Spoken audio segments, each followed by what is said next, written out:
Hello, everybody. I'm Craig Campbell. Okay, I'm going to assume you can hear me. I can hear Caitlin. I'll assume the best. So, often you hear someone say something along the lines, and this next guest needs no introduction. I feel like that's often insincere, but I can sincerely say this, especially based on looking out at the crowd, that this man needs no introduction. But with that, let me introduce him. So, Jeff Smith is Eisner Award-winning creator of Bone. How many Eisners you got at this point? I've lost count. My lectures are out of date. I'm assuming 10, 11? Someone like that. But a bunch of Eisners, a bunch of Harveys, and he's the creator of Bone, Razzle, which I'd like to recommend. New York bestseller, most underrated. I'm a huge Doctor Who fan. And if you got that history sci-fi itch, I really recommend checking that book out. And TUKI. So make sure to check out all those work. But also co-creator and co-founder of CXC. Yep. Jeff Smith is a renowned representative of Ohio and comics in general. Ladies and gentlemen, Jeff Smith. Oh. I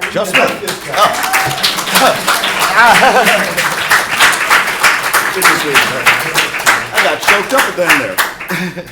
All right, so first thing, I brought everybody copies of TUKI. These were really heavy. That's why I was panting when I came in. Although we got other minions to help me carry them over here.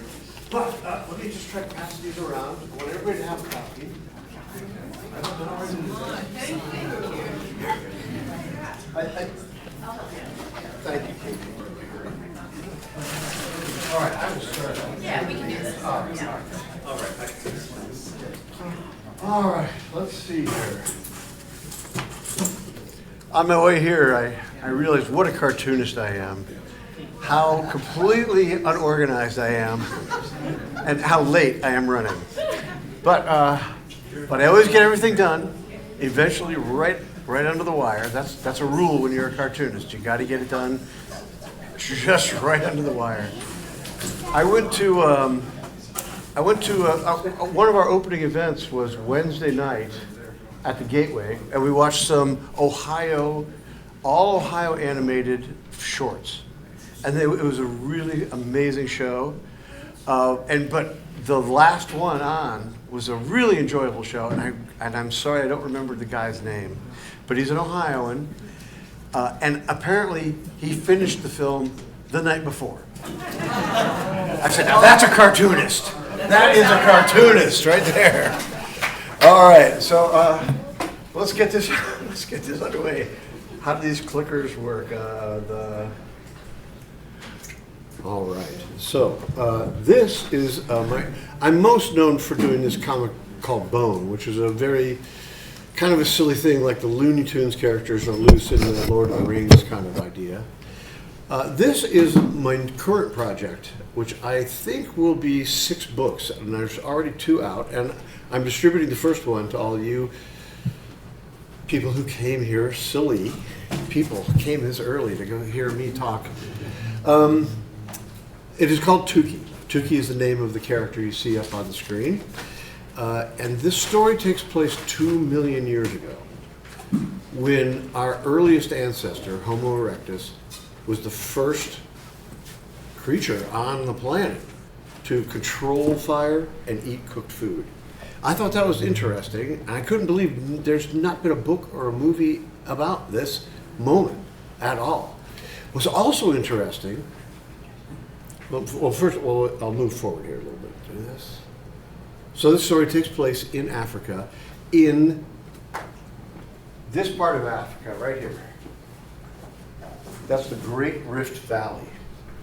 For some reason, the hominids that lived there began to, start using tools and things like that. There are animals in our world now that use tools too, but they really advanced in this particular area.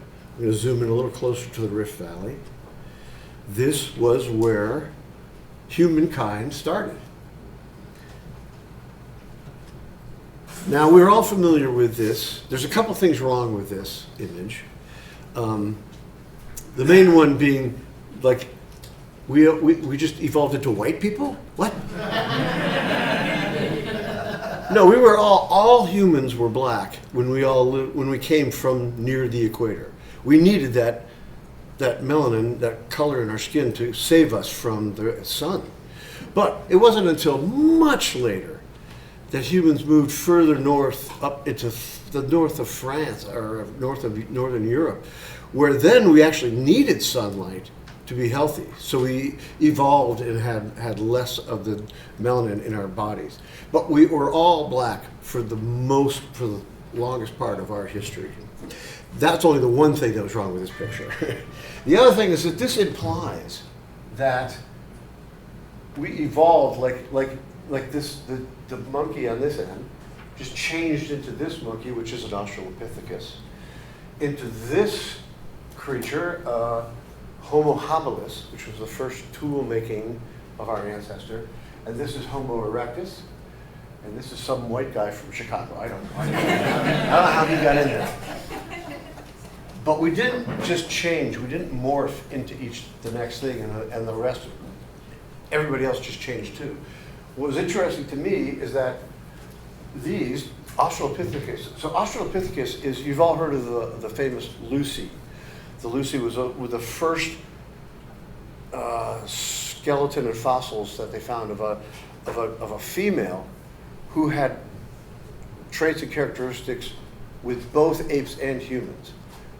Simply put, she was basically a human from the waist down. She had human hips, could walk on 2 feet, but up above, from here up, she was still a hominid or an ape-like person. This was the one we call Homo habilis, Homo meaning man or human. That was the first tool maker. But Australopithecus was still around. I mean, what happened was we've spread out all over the planet.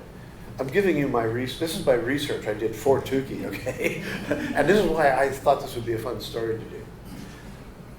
But Lucy was 3 million years ago. So she died 1 million years before my story, which is 2 million years ago. But there were still Australopithecines alive and roaming Africa 2 million years ago. This fellow showed up. He's the Homo habilis. He's the first tool maker. He's the first one to make these big stone axes that looked like giant arrowheads, like that big though. But that gave him a lot of power. I mean, it made him dangerous, but also if he could find like a freshly killed antelope or something, he could go out there and with this very sharp tool that he's chipped the edges on, he could strip the meat off very quickly, because you don't want to spend a bunch of time messing around with all the blood and stuff. There's tigers and lions. There's no tigers in Africa, but you know what I mean. There's other people that want that food. This fellow right here is the Homo erectus, and that's our closest relative in this chain. We came from him. He spread throughout Africa, and then actually Homo erectus is the one that left Africa and went into Asia, India, and into Europe, France and Spain. And again, that guy was in Chicago somewhere. I don't know who that guy is. All right. So I started thinking, what would it have been like? And what would so this guy is the first one who actually was able to control fire. Whether it was, lightning strikes, or he was able to figure out that he could throw flint against the ground and get a spark. But he was the first one to really control fire, and that changed the dynamic of everything. That was a technological advancement beyond anything that had happened before. But again, all these other people are still alive. And I thought, again, I couldn't believe I couldn't find a book or a movie or anything about this period. And what would that be like? What was it like for the first human who could keep himself warm and was eating food that was supercharging his brain completely? And I had this idea that maybe the previous iterations of our species would feel that he was doing something against nature, and they need to stop him. And I said, Now I have a comic book. So let's go a little further. That's enough of the history lesson. I'll get on to the comics now. This is an image I like of Homo erectus controlling fire. But this is now. There's also an evolution of TUKI, which I was ready to get going, but I think I have to tell you. Okay. I started TUKI as a webcomic. I'm a big fan of Kate Beaton, who does, what's that? Hark a Vagrant. Hark a Vagrant, thank you. I don't know, don't tell Kate. But I thought, this is the new area, this is the new realm of comics, maybe. So I started TUKI as a comic, and I created my pages to be the shape of a computer screen, so that I could take advantage of that. And this would have been the first page of the web comic of TUKI. And I just wanted to introduce my lone wanderer. He's kind of like a Yojimbo or the samurai kind of thing. Also, I found out that there's something called a monkey orange in Africa that still exists, and you can still buy them, but they've never been, they're sweet, they have a strong, nice odor, but they've never been like mass farmed or engineered or changed. So you could go there and eat a fruit that was around when TUKI was around and could eat them. So of course I had to put that right into the comic. That's it, his stomach is making a little gurgling sound, and he's about to eat his monkey orange, but then he drops it, and it bounces down and is balancing on this little rock there. And he misses it. It bounces down and rolls into a crack in the mountainside, which he's not actually as big as he looked before, obviously. This is a joke I stole completely from an Asterix comic. It was Asterix and the Romans, and there was this guy who he thought was huge because he had a big fur coat on, and then he just takes his coat off and he walks out like that. And I just love that joke. So I'm not trying to claim it. I'm just stealing it. I have a couple of process pages here. This is what when I write a script, this is what a script page looks like. Yes, I know you can't understand it. I barely can, but this is what it looks like when I'm penciling it and starting to ink it. So there's a major panel in the back, which we call a meta panel, which covers the whole background. And then there are 1, 2, 3, 4, 5 inset panels. This is TUKI. He's going to be in a tree, which will also be silhouetted with him. But he's sitting up in the tree and he's humming to himself, loo, loo, loo. And then he notices something, which, when it's inked, will be much clearer, that there's vultures spiraling down on something. And then your eye goes to here, and he thinks, ooh, lunch. Now this is the fully inked panel, and it's a little easier to see what's going on. But there you see how his stomach is growling, he's hungry, he sees something, and he realizes that there is a dead venison of some kind. This is the colored version, because when I did it as a web comic, I did it in color because you just have to color it. It's on the web. These are pretty nicely done. I didn't color them. I wrote them, penciled them, and inked them. But I've had workers. This was either Steve Hamaker or Tom Gott that colored it. And I can't remember. It was a long time ago. Sorry, Steve and Tom. I'll just say they both did it. This is another one. This is the next page after that page, which is him running out into the grass, and I'll let you see it a little better. So these are I pencil in blue, because blue pencil in a newspaper, I don't know this is that crucial, but when I was starting out, you still had to work with the way newspapers worked. And they have a high contrast camera, high contrast film, which can only see black or white. It can't see blue. So this is all cartoonists. Like if you take Caitlin's tour, you're going to see original art of Peanuts and Calvin and Hobbes and Dick Tracy. And most of those, I think Dick Tracy didn't do blue, but most of them, they draw their pencils in blue because the camera doesn't see it. That way you can ink it and you don't have to bother erasing it. So these are pretty tight pencils. He's run down the side of the hill. He's getting in the grass. He's scoping out the situation with the vultures. And you can see the leg of some antelope or something over there. And he's charging after it, but then he sees something.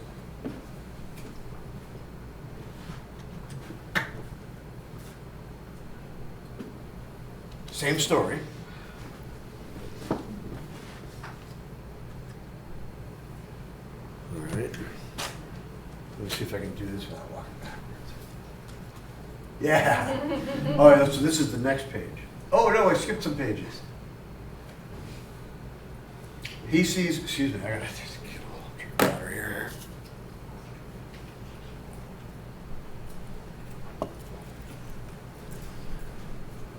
Okay, so this is not the next page.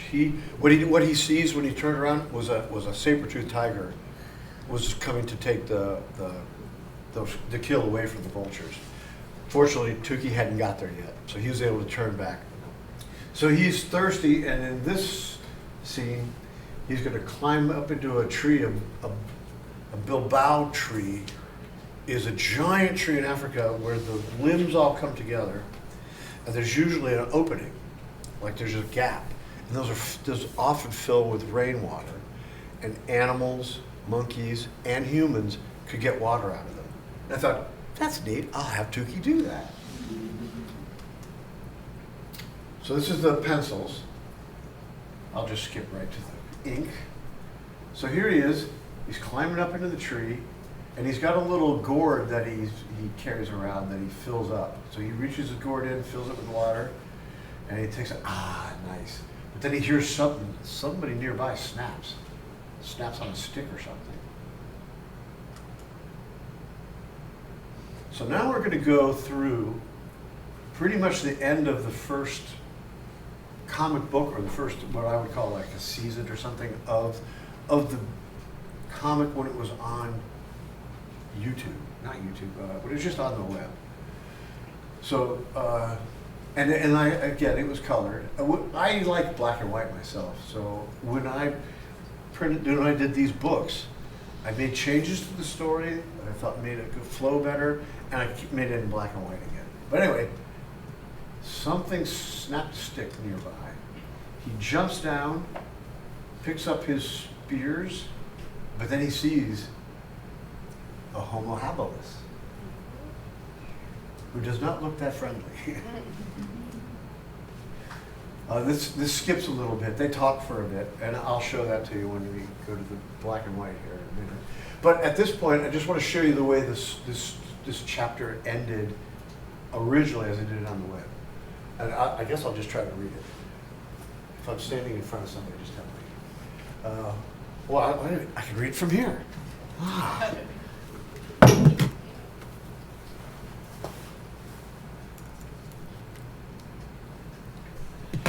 All right.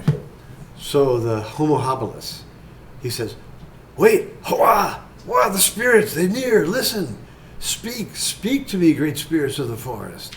And then he kind of goes gonky, which TUKI, then he can see him rolling his eyes. "I've spent enough time with you, old tree climber. I don't believe in your spirit world. Wait, what? It is done. The spirits have revealed to me your true nature. How long have we been standing here? Foolish unbeliever, you abandoned the old ways. You must be stopped. The master spirit created the two-foots and gave them territory to protect them and keep them safe." I've skipped pages here. I'm just trying to get to the meat of this. "And yet, far beyond the borders of your home have you traveled. Your shadow in the spirit world is shifting in places, difficult to see in others. What trouble, what doom has sent you on this mission? Wait, I see a child, a frightened little boy. Is this child you or another? Very dramatic. Do not seek the ends of the earth. That is the realm of the gods, and it's forbidden to all 2 foots. Beyond the 3 waterfalls you must not go. You talk too much. You defy the great spirits? How can you hope to succeed with your mission? Listen, I'm not on a mission, and I'm in no mood to talk about great spirits or any other fantasy. I laugh at you and your strange beliefs. Ah! I almost stepped over 2 crossed sticks. That's bad luck. Where are you going? You've angered the gods. They lie in wait for you at the 3 waterfalls. It's your final warning. Turn back before it's too late. Return to your own land in the south. If you continue on this path of destruction, you'll do it without my help. Do you hear the little ones? They say a storm is coming. It's an omen. An omen of disaster. Bonk. Splat. Help! I'm being attacked. A storm's coming. A storm of monkey oranges. All right. That's how the comic. That's how it ended on the web. And then when I redrew it as this graphic novel that you guys have a copy of, it continues this way. Some of it's similar, but I changed a bunch of stuff. So here he drops down out of the tree, same as before, and sees the Homo habilis. You just gonna stand there, old timer? I'm passing through. I'm not looking for trouble with you or your tribe. Then the old Habbo comes over and points at his stomach, which is growling. And he goes, ha ha, follow me, he points. And TUKI follows him. He's a little worried about it, but he's following him. And the old Habbo points, sit down. And he scrapes something together. What is that, something to eat? He picks up a little puff of it and he blows it in his face. Now we talk. So when I was writing this, I wanted all these old creatures, our ancestors to all be together in this story. But I found out that Homo erectus is the earliest of our ancestors that you could turn over the skull and see where the voice box was. They had a voice box that was long enough to modulate sounds. Everyone before that just had the same kind of voice box that animals have. You know, they could modulate sound to a small degree, but that gave me a problem. How am I going to get my characters to talk to each other if TUKI's the only one with a voice box? So I came up with this. I know he has LSD or something. He's poofing with them. I don't know. But that was my magic trick for this. But it was still fun learning that. I thought that was fun. Anyway, so TUKI stands up and goes, what the heck was that? He says, a little something so we can understand each other. It will pass. Keep your magic tricks to yourself. Watch your step. Whoa, TUKI almost steps over the edge there. You have nothing to fear from me, the old man says. I'm a feeble old man, but you fight giants. This I know about you. Twice you have fought with giants and survived. You lead a dangerous life. He's kind of got his hand on his chest as TUKI's on this ledge. He grabs his hand and says, what do you want? Only to know why the Pythies are following you. The Pythies? The Pythocines, the elder ones, the first of the great 2-footed peoples. They are small, it's rare to see them anymore. The world is changing and they are dying. I thought they disappeared forever until I saw you and saw them watching you just now. I overheard them. Not 1 but 2 giants have you slain. Remarkable, if true. The Pythies are rarely wrong, but you're so skinny. How? Old man, I don't know who or why these Pythies are following me. I give you my word I won't hurt them. Now I must return to my search. Not so fast. You do not understand. Pythies know things. Their family is much older than yours or mine and closer to the forces of the hidden world. When the gods wish to shake the world, they know, and they run to safety even before the antelopes do. If they are following you, it's for a reason, and I want to know what you're up to, giant killer. What are you searching for? Food? There's no food here. There's no food anywhere. Everyone's hungry, even the Habeline, which is him. And if there was food, it would belong to us. This is Habeline territory. I did not know this was Habeline land. I'm searching for the Moab. Have you seen her? The Moab? What's that? The mother herd of all buffalo. Your people don't search for the Moab? No, but I'm curious. What is this mother herd of all buffalo? She is the oldest of the great grass-eating broods, a gathering of beasts so dense and vast, it appears the land itself is moving from horizon to horizon. We call her mother because during times of trial, she'll nourish us in return for our devotion and protection, if we can find her. If you find her. Moab is a myth. Why do you say that? If this great buffalo herd existed, I would see it in the hidden world. No, there must be some other reason the Pithecines are following you. How do you know so much about these ancient people, the Pithecines? From the hidden world. It's the realm of the forces. I go there, commune, they tell me the rules. Forces. It's my curse to be the keeper of the lore of the Haviline. I see and hear things that cannot be seen or heard. The hidden world. Yes, sounds like a myth to me. Oh, really? The hidden world where forces live and you go there and talk to them? Yeah, not real. It's real. You've been standing in it ever since I proofed you with my talking dust. That's right. We're in the hidden world right now, and I can talk to forces. Big ones, too. Such as the light of the force or the mover of the wind. Do it then. Let's talk to a force. You think I can't? Go on. Talk to one of your Haviline forest powers. I will. I'll commune with the forest light. Then we'll find out why the Pithecines are following you. Oh, he'll know that, will he? I have to concentrate. Yes, he'll know that. Good, because I'd like to know. It's very dramatic when one of them shows up. Just wait. I am waiting. So fresh. You'd be nicer if there were more of my clan here. What are you doing out here by yourself, Grandpa? I am the keeper of the lore. I need the peace and quiet to concentrate. You newcomers need to look. He's coming. Wow, the forces of the hidden world approach. Speak to me, powerful ruler of the forest. TUKI rolls his eyes. I've spent enough time with you, old timer. I don't believe in your hidden world. Wait, what? Human. How long have we been standing here? You fool, you abandoned the old ways. For what you have done, you must be punished. I was at a reading somewhere where a kid read it out loud for me, and he called it punished. Take it easy, old man. If this is about the giants, they attacked me. I didn't want to fight them. Listen to me, human. The Haviline are my children. They were once a great and proud people, until your kind arrived, bringing drought and famine. You brought with you a scourge meant to mock the Haviline and their way of life, a scourge that does not belong to you. What are you talking about? Fire. You stole the secret of fire from the heavens, and you used it to put yourselves above the Haviline. Not true, I'll share the way of fire. Fire is not for mortal creatures. The natural order will not be changed. I can teach the Haviline. The way of the Haviline will not be changed. You will return to your own lands. If you continue on your mission, you will be destroyed. Beyond 3 waterfalls, you must not go. This is your warning. And TUKI returns to Earth.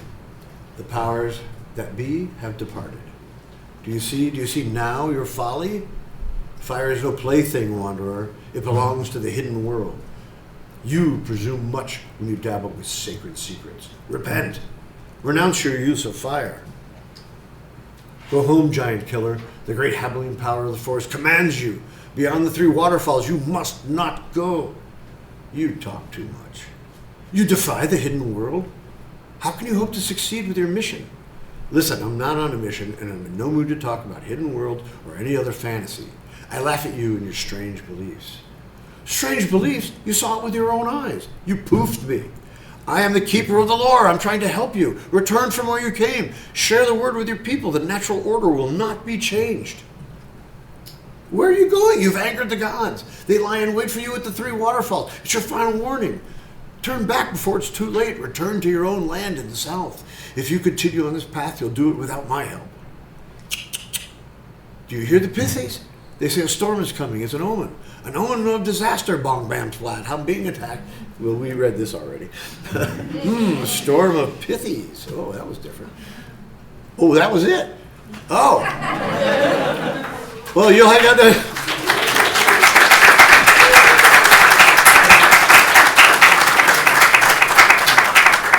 You'll have to read the book I gave you to find out what happened after that.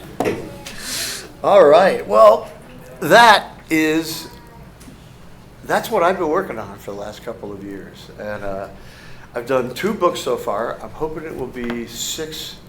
But my idea is that this found family, he finds some Homo erectus children a little later on in that first book, and they all become a family, like a found family. And eventually they're going to meet more and more and begin to seed the fire people across Africa, north, south, east, and west. And I hope in the end that they'll actually get to the edge of Africa and cross over into Europe and Asia. So that's TUKI, and I guess, Caitlin, should we open up to questions? Yeah, we have about 10 minutes left for questions, so please raise your hand and I can bring on the mic around.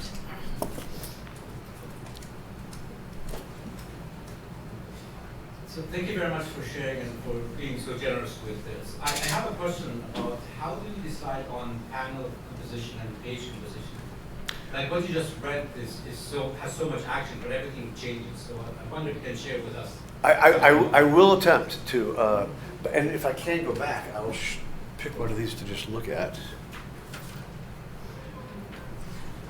So since this was a horizontal layout, I decided how, I was trying to think of, that's a little closer to like the Sunday comics in the paper kind of thing. And but what I would do is I always started each one of these panels with a giant opening, because these panels didn't come out one after another. They came out like maybe once or twice a week. So I needed to be able to kind of pull everybody in, and that's why I had a big panel in the beginning. But then I would be able to go, everybody reads left to right? So and top to bottom. So that's pretty much how it went. And that's the panel. As far as sizes go, it would just depend. Am I just focusing on his name is Doc. You get his name later on. So Doc, if I'm just focusing on Doc the Happily, I can just have that much. But if I need to show TUKI and Doc, here he says a storm's coming. I wanted to show TUKI looking up. So I wanted to see TUKI, I wanted to see Doc, and have room for an orange to hit her on the head. That's kind of the way it is. And I said I need 3 more panels, boom, boom, boom, to get the joke across. Or it's not really a joke, but it's just to get the end of it together. But that was a new thing for me, because I was used to, this is the exact opposite. I usually draw a comic, it's vertical. And you're used to like thinking that way as far as like moving from panel to panel. One of the big tricks of doing comics is controlling. I was told this by Frank Miller, who did Dark Knight, the Batman Dark Knight Returns, and he and I have become friends. But I remember him telling me one time that you need to control your reader's eye, how much time your reader spends on each panel. That means you don't want to. I have a lot of detail in that first panel because I'm inviting you in, but the detail gets less as we go. Just what I need. I don't want a lot of stuff. I don't want a lot of detail here. When I want you to read this, I want you to be done. So there's not a lot of detail down here unless there's something in the background you need to be seeing. Little process bullshit for you. Okay. Oh, I forgot. I'm done with the slideshow. Oh, okay. Okay, other questions? What are your other inspirations for comedy in your stories, like in Bone and TUKI? I really like, back when I was a kid, I always loved the scene where you have the rat creatures jump on the branch and the birds and the main character goes, stupid rat creatures. Is that page still downstairs, Caitlin? Yeah, it is. That's actually hanging on the wall down there somewhere. That's where Phone Bone, early on, he meets the rat creatures, and he jumps across a cliff. Oh, there's a waterfall, but he jumps across it to land on a little branch, and he assumes the rat creatures wouldn't be stupid enough to jump on that little branch with him, but they do. Yeah, comedy's huge to me. I'm a big fan of. Well, I was going to go right to Monty Python, but before that was Mel Brooks. I was like 14 when Mel Brooks's Blazing Saddles came out, which came out early in the year. And I only relearned this later, that Young Frankenstein came out that same year. He did Blazing Saddles and Young Frankenstein both in 1974. Well, that changed me. I thought those were the funniest movies I'd ever seen. I had no idea. And my dad took, I remember, my dad took my brother, my younger brother, and I was only 14, my younger brother was like 11. And I remember we went up to the window and the lady at the ticket window goes, you know this movie's rated R. And he's like, it's Mel Brooks, his world will be fine. It was awesome. It was awesome. Oh, they said dirty words.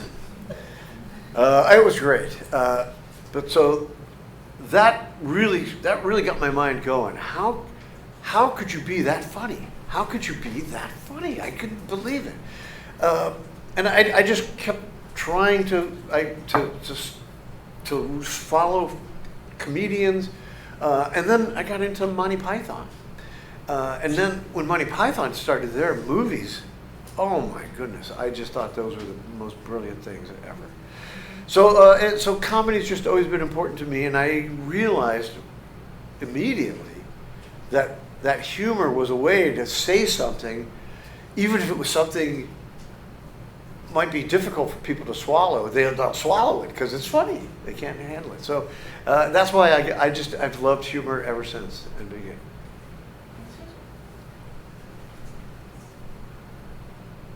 Hello.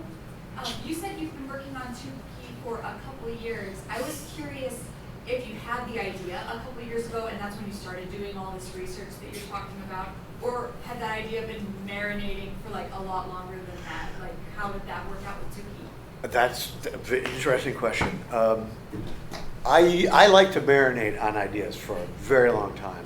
Bone, I first came up with the characters when I was like a kid, when I was like 5, and drew them all throughout elementary school and high school.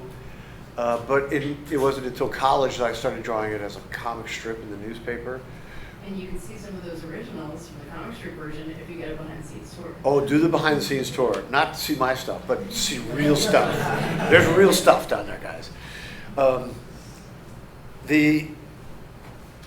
With TUKI, I did a bunch of research for Rassel. That's what I did right after Bone. But I researched it for, a couple of years, just researching the physics involved in parallel universes. There's real scientists that believe there are parallel universes, and it makes sense, and they can explain it to you. I can't. I could while I was writing the book. I got it all in my head enough to do the book, but it's gone now. But with TUKI, I did not do. I had always done research on that time period. I'm fascinated by human evolution and all that stuff. But I just jumped into it. I finished Rassel, my science fiction hardcore book that I'd done so much research on that my head was hurt. And I just jumped into TUKI. I said, I'll just do it. I know the basic art line of ancestry. And what I didn't know was that it was the 2 million year point.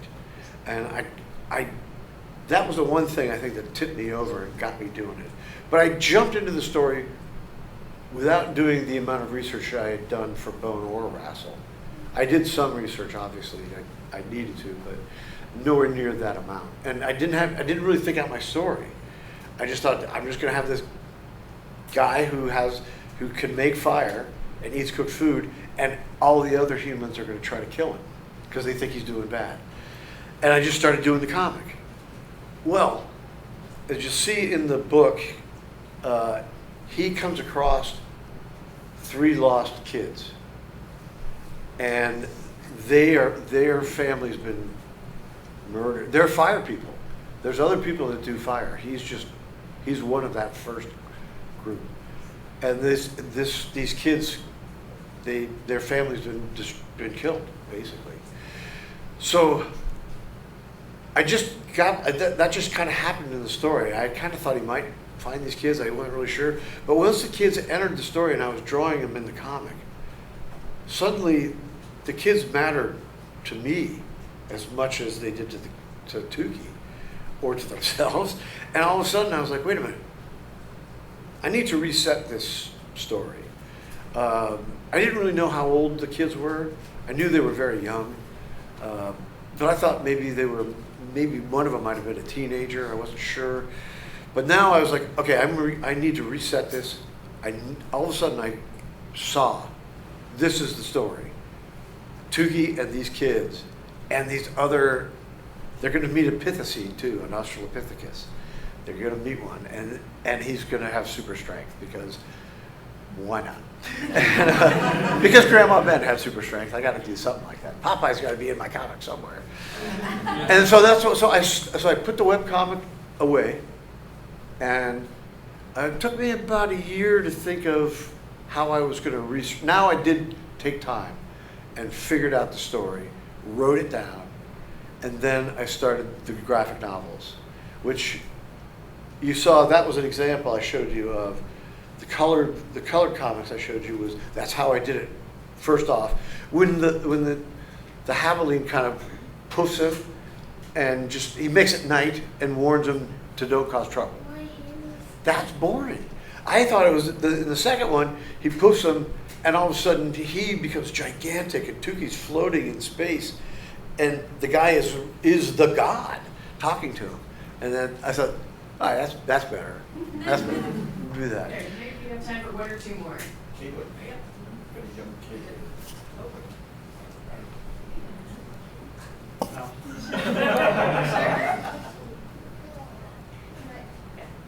So we were talking about a question earlier, and we were wondering what happens when you make mistakes. Great question. That is a good question, and there's something called whiteout. It's something it comes in a little bottle, and it was developed for typists. So if you were a typist, and in fact, back when they had secretaries and typewriters, I don't know if they still do that anymore. But you used to be able to just take this little bottle, it has a little brush on it, almost like it's nail polish or something, and you could just white out your mistake. You typed the wrong letter, you can white it out, and it dries, and then you can type over it. Same with me, except I need a bottle this big, basically it's just acrylic white paint. Artists can buy them, and you can, and if you make a mistake, you can paint over the bad line, and when it dries, you can do the right line over it. It is possible to fix a mistake. Let's take one more. Okay.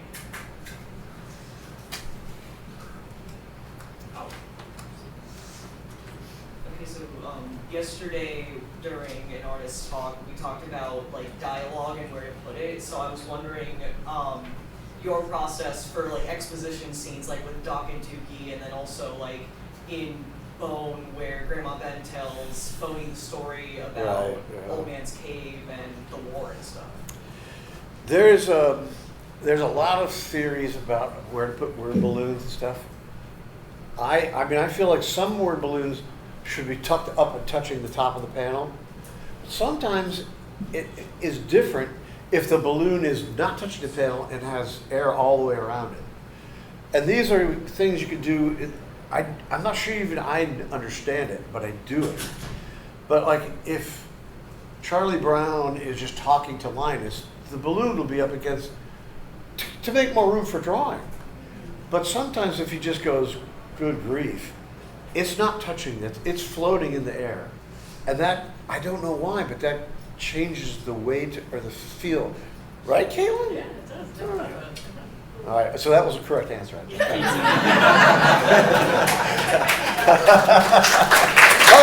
thank you for coming. Enjoy the festival. It's going to be great.